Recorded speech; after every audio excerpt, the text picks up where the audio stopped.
Hello everyone, welcome to my channel, The Learning Club.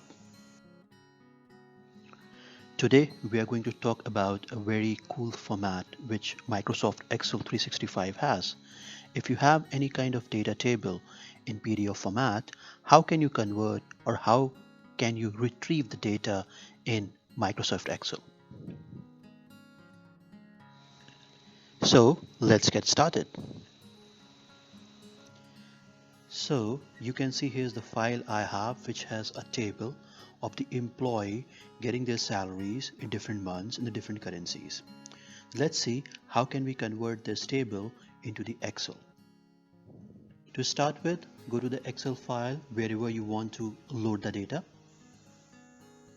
Go to Data tab, select Get Data option.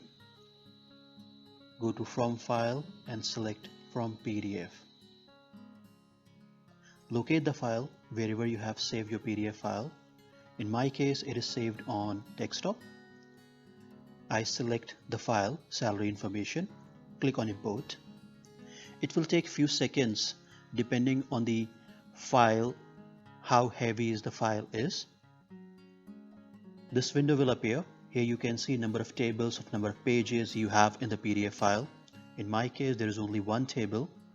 I select the table and click on load. Again, depend on the file capacity, it will take time. And now here you can see your data is available for you to make edit and make changes according to your requirements. Hope you have enjoyed this video.